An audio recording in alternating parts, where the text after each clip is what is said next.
thank the doshis. Nivedana Pratima Doshi will host us for dinner up on La Cienega in the old Gaylords, which is really tricked out. Very, very, very nice now. Best Indian restaurant.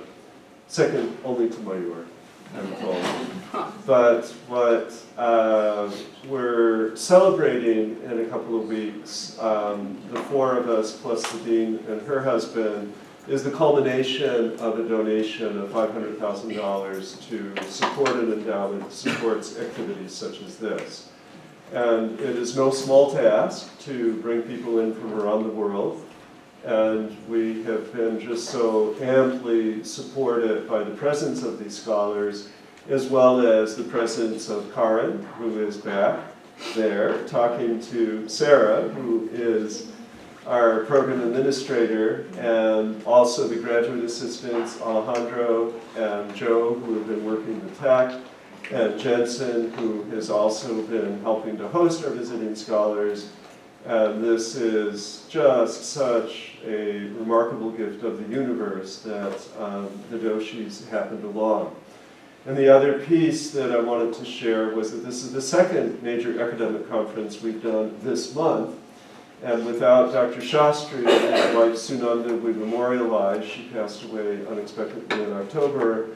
I never would have been introduced to the doshis. And with Dr. Shastri, it was just serendipitous that I happened to have his card from a publisher, tried to go to a research institute, wasn't open yet, and a scholar said, go over to Shastri's house. And all of this sort of flows out of these remarkable, in Jungian terms, synchronicities that have really blessed us. Now, I first became aware of the work of our next speaker, Marzenna Jakubczak. Was that okay? Jakubczak? Jakubczak. Through Arindam Chakrabarti, who was the dissertation advisor for Professor Funes and for Professor Ashton. And he gave me a book called The Four Elements that she co-edited and contributed to, and it greatly informs a book that I hope to have out soon. And when we got to know each other over the years, she was an emerging scholar, Ph.D. at Jagiellonian University in Krakow, which is such an exquisitely beautiful city. We had the good fortune of being there about 18 months ago or so, Marina and I both. And she has gone on to write a very successful book, sort of a gentle introduction and general introduction to yoga in Polish. Her second book was the interface of Samkhya and yoga in Polish. And then her third book, which she was just apologetically explaining would be perfect for some of the conversations we're having here, which is an examination of self, an examination of ahamkara from both psychological approaches as well as Samkhya-based approaches. And what she will share today, I've had a little bit of a preview in previous encounters, is living Samkhya as she has experienced it in India. Yeah, so Thank let's you welcome. so much. Welcome.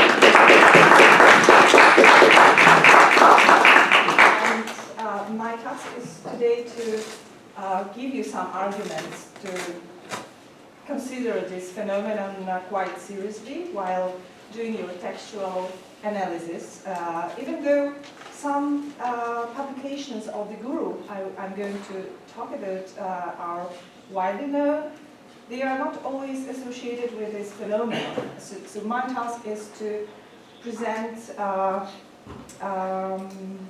Kāpil Maṭh in the light of the praxis, not just theory, which is also quite interesting.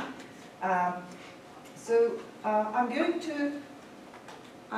to discuss some, I think, difficult issues while presenting Kāpil Maṭh.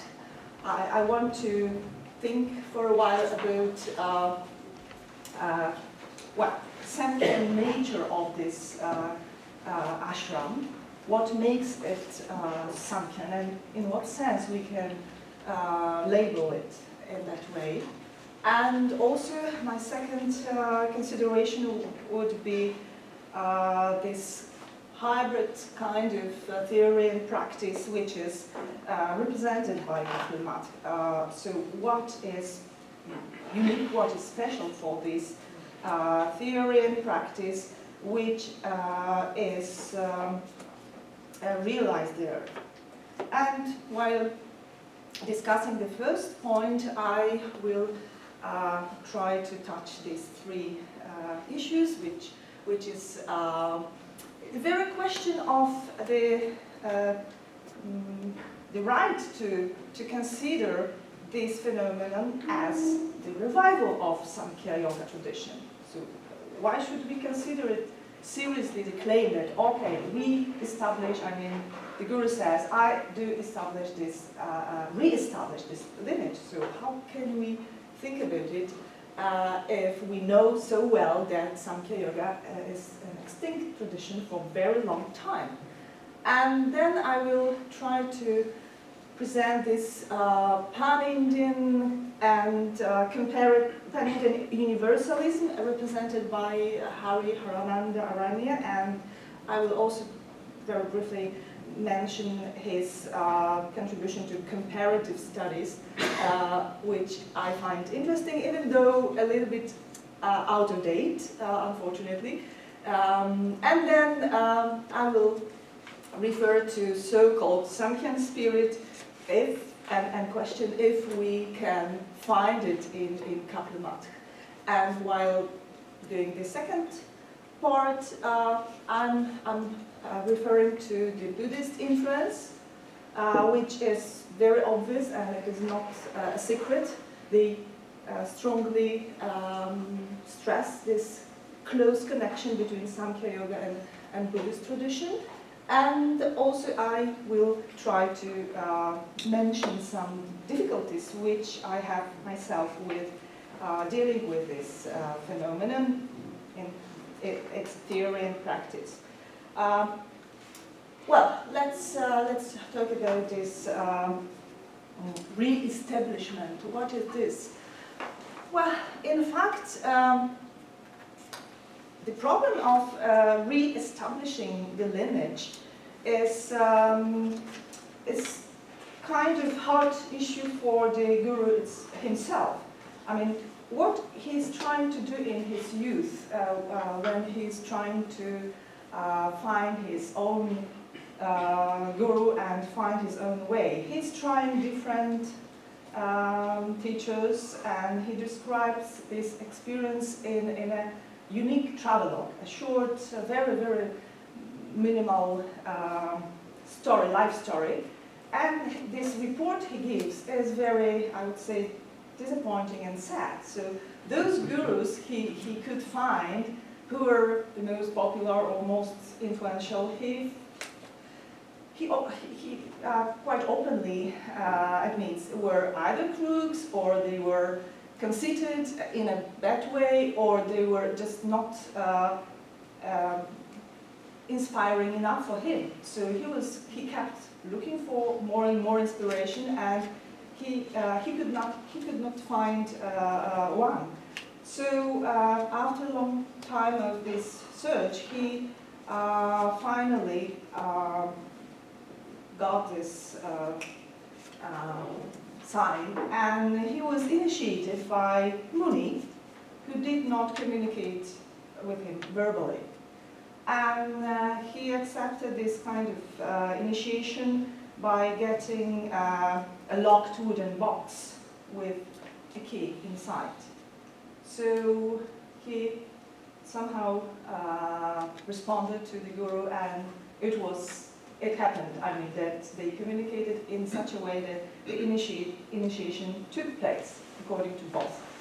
And then he started doing his practice very, very seriously, even before he did. But at that point, he started to, he spent long periods in the solitary caves in Barabar Hills near Gaya.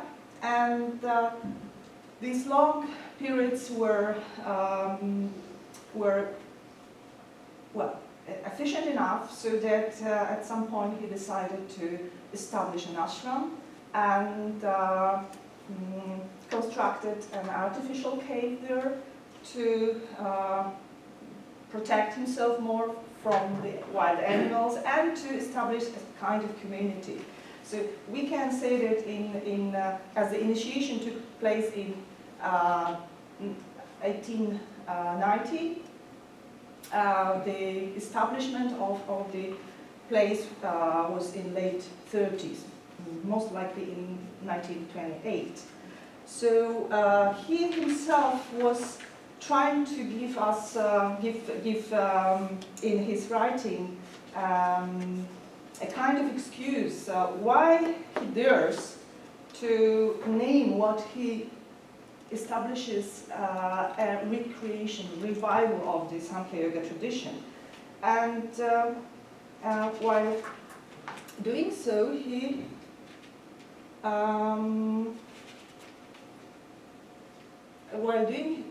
he's mentioning that in fact we have quite long gaps in continuity of this tradition, even before Patañjali or before Īśvarakṛṣṇa. So they were probably not just decades, but maybe much longer periods of not clear continuity. And we're okay with this. In fact, this much longer gap should not bother us that much. And every genuine spiritual tradition, he believes, centered on renunciation, cannot continue unbroken for a long time. This is what he believes. Each philosophical school, or yogic monastery in particular, can function properly and stick closely to its founders' recommendations for a generation or two. That's what he believes, after which irregularities creep in and various sects and fractions arise. So he is very, very pessimistic about the very idea of continuity. And that's why he does not doesn't feel afraid of the extinction of Sāṃkhyayoga tradition soon after he dies. And, well, he seems to be a prophet, because now we've got a third guru who's a disciple of a nephew who replaced Hariharānanda in guru position. Āraṇya was the second one, very, very charismatic figure. So I've got many, many stories about this personality who was really fantastic, as I was told.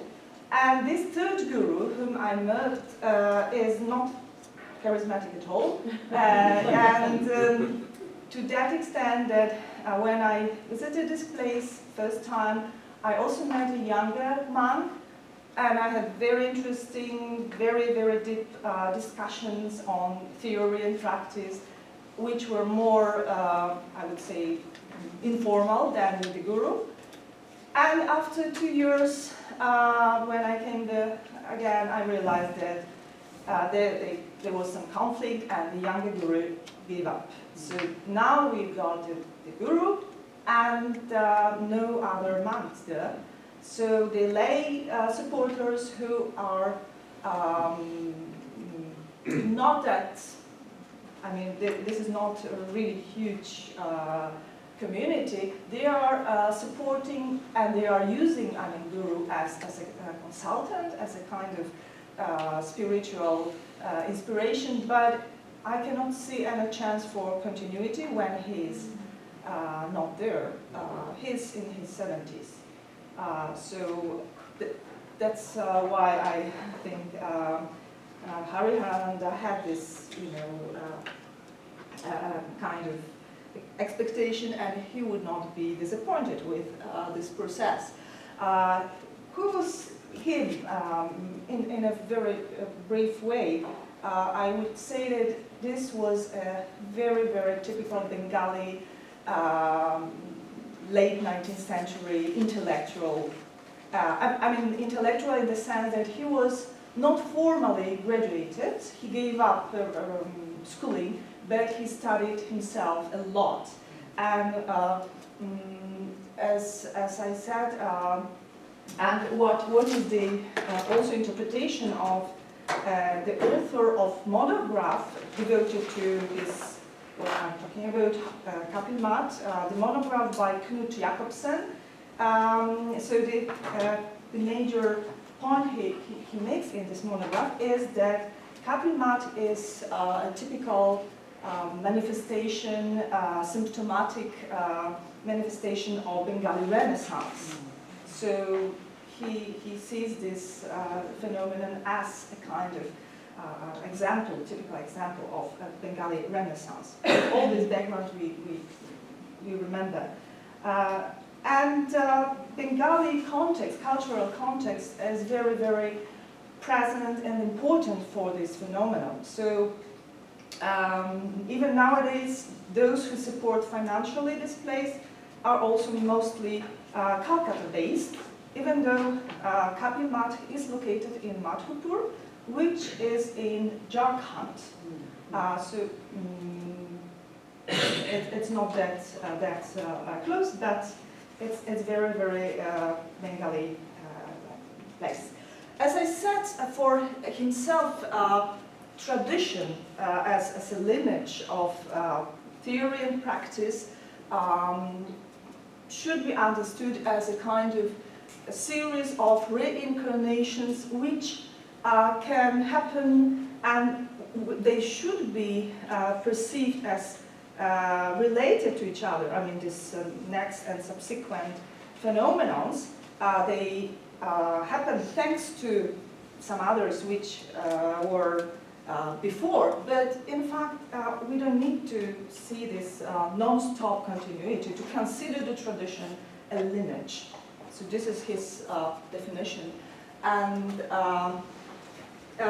the second guru, Dharma Āraṇya, makes this point to make it clear that every yogic practitioner who has attained liberation has comprehensive knowledge of the principles of reality and is fully enlightened. I mean, if he is, of course. From this perspective, there is no such thing as originality among the enlightened yogic practitioners and preceptors.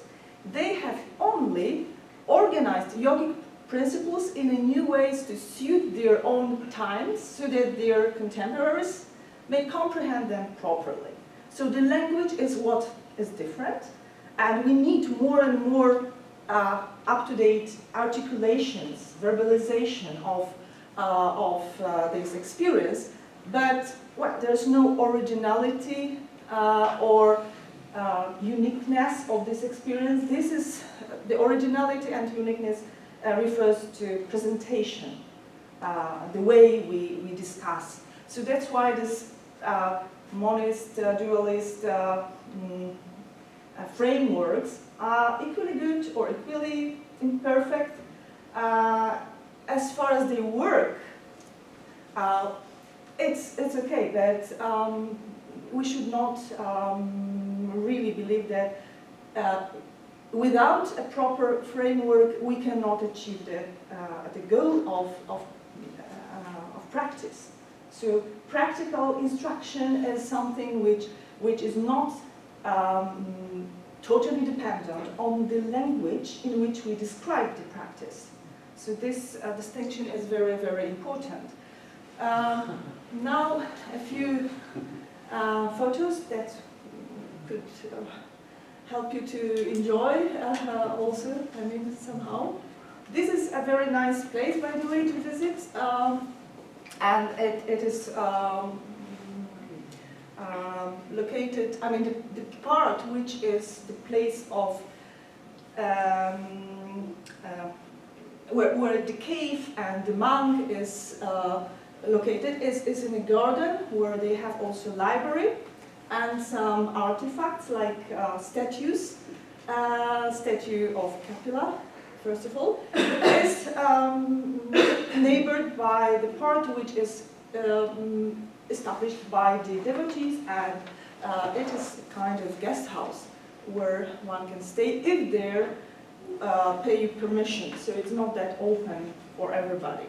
The regular devotees are either Bengalis who come from Kolkata and support this place, or local out-of-caste Dalits, everybody who's living nearby, come there and have this consulting support of the Guru.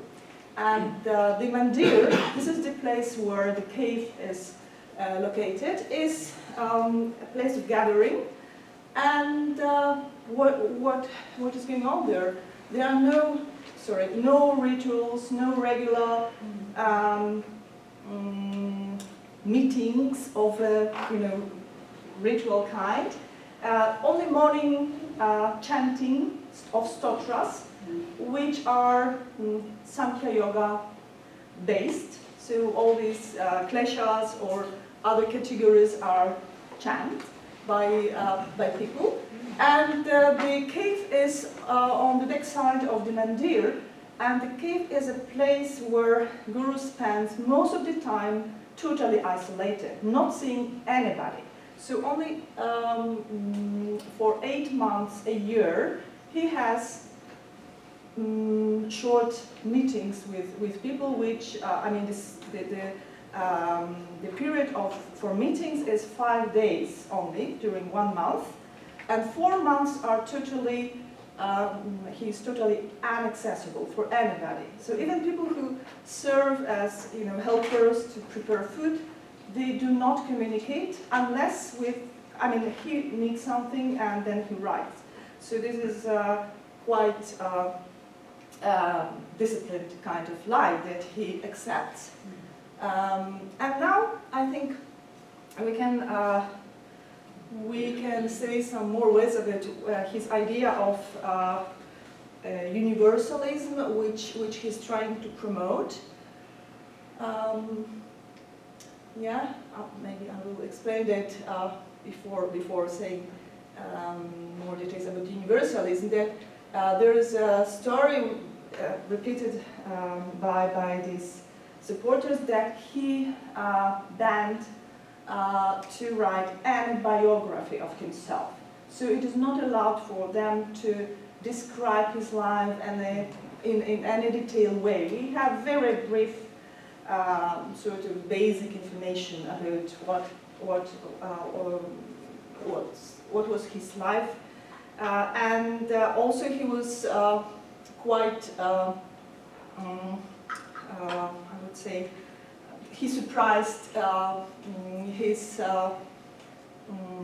contemporaries with asking them to cut his body into pieces and live somewhere in a remote place, and they had this problem with accepting this wish. So after long discussion, he finally agreed to be buried. So he's buried in the garden next to the mandir. And this tree is marking his place of being buried. And what does he say about a Sāṃkhyayoga tradition in relation to other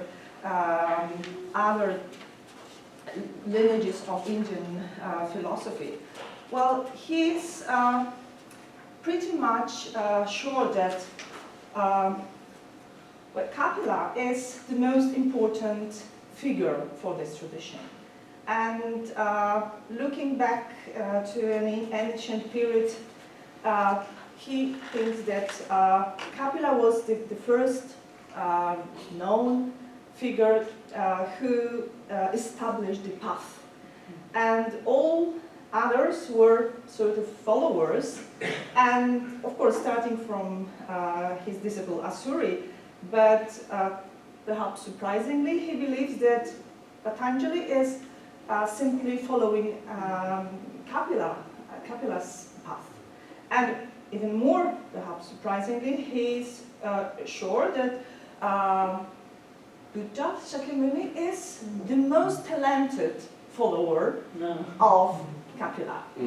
So this is what he believes, and that is very important detail, because when we talk about theory, he has no problem with discussing this theory, developing some ideas, offering some comments to sutras, to karikas.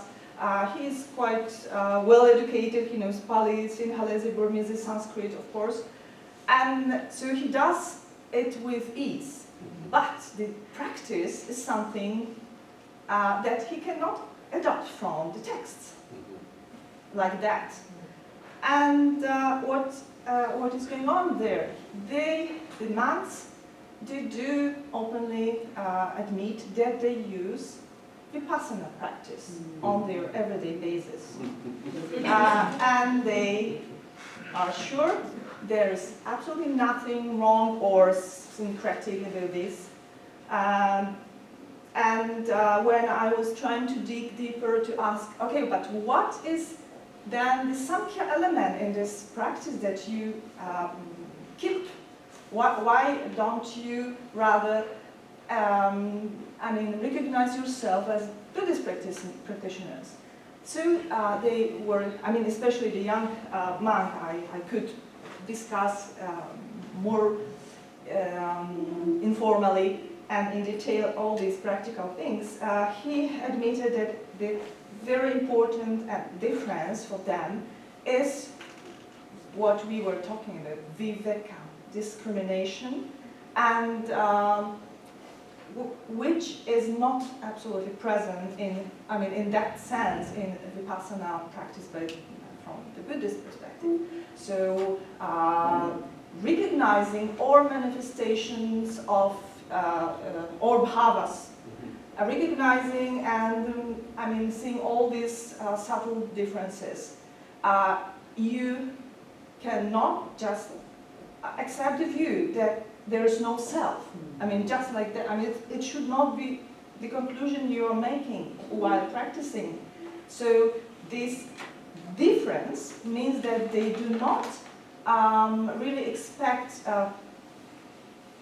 feeling like or being like the Purusha while practicing. It is totally inaccessible to be like Purusha while practicing. But not to be what I can recognize as my tentative self, not to be, and namanasminaham is, in these Vipassana terms, is what they are very, very focused on. This discrimination should never stop, should never cease. There is no such point as seeing just the change, just the parinama, process. So if they stop there, they would be definitely Buddhist, but they don't. And asking more about why not? What is wrong about being Buddhist, right? Why should we, rather the Samkhya perspective, they believe that this is a kind of pedagogy which is very important for your motivation. So this is like a rational, perhaps rational adapted goal that leads you on the way. Even though you do not really experience yourself as the self, because it is transcendental. Purusha is not in this domain of experience, right? But keeping it, as a kind of limit of your imagination is practically and also philosophically correct and fully supportive for your practice. So they give this, but this is not in their writing actually, what I'm just now reporting. And when Hariharānanda Ārāṇya discusses these intra-Indian differences, he's challenging the traditional categories. He's trying to redefine all these categories like,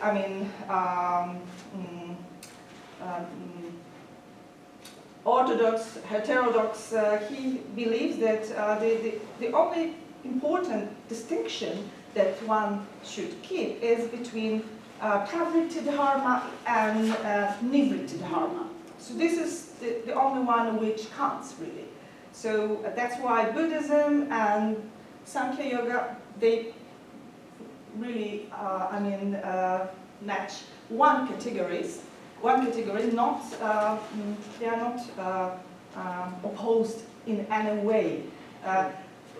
Even more, he believes that pravritti dharma, examples of pravritti dharma, we can find anywhere beyond India. So it is not just Indian invention. So it gives him more universal perspective on spiritual practices. I'm sure that Loyola's exercises would match perfectly also to nivritti, I think. But this is my guess.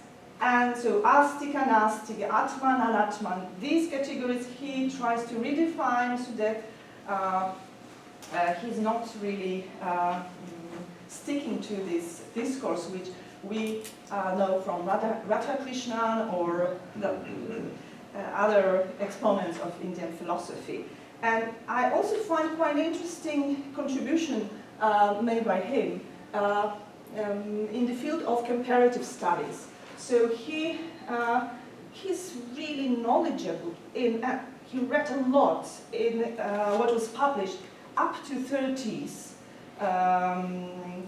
in the field of science, and he was especially interested in different theories of evolution.